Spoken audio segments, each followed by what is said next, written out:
Hello, this is Big Clingy, and welcome to a playthrough of a game I've wanted to cover for a long time, but now I finally have the chance. This is The World Ends With You. The World Ends With You is a DS RPG from the makers of the Kingdom Hearts series, and, well, it's on my list of best DS games of all time, and I'm certain it's on a lot of other people's lists too. Like, seriously, this game has to be seen to be believed. It's an incredibly bizarre concept, and the gameplay takes quite a while to get used to, but once you do, it's incredibly satisfying, I find. So, right, let's begin.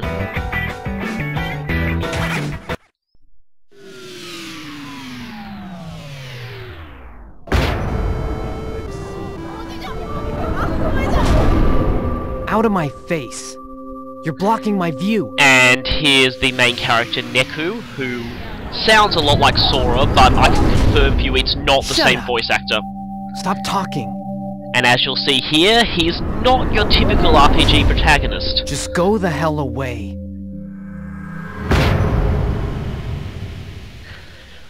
All the Yeah, world this game, needs is me.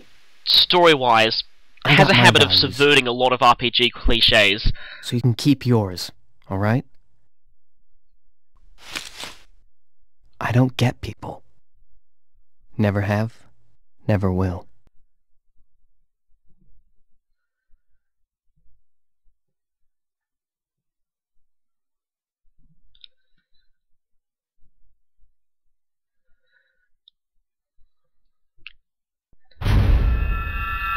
And so our story begins with Neku waking up at street crossing in Shibuya. And don't worry if none of this makes sense to you at this point. It's not meant to. You're meant to be just as confused as he is at this point.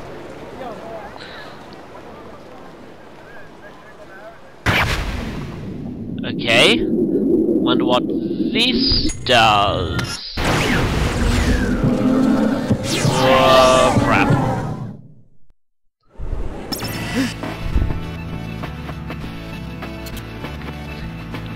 Now, I might take this intro to explain exactly how I'm going to approach this.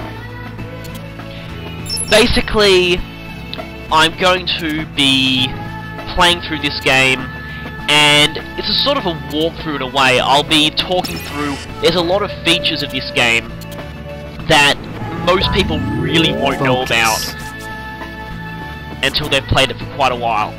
And I'll try and explain some of these, and I'll also try and talk about some of the Japanese cultural elements of this game, which I, find quite interesting. So yeah, basically, that pin gives you the power to read people's minds.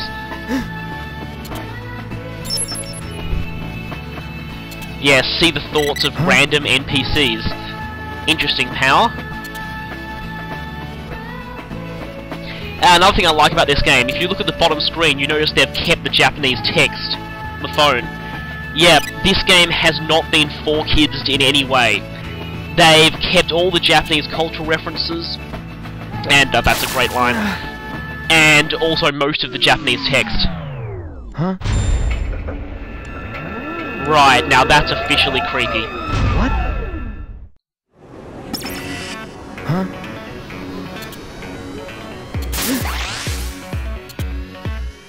Now, if I know my RPGs, I'd say a tutorial battle is coming up right about now.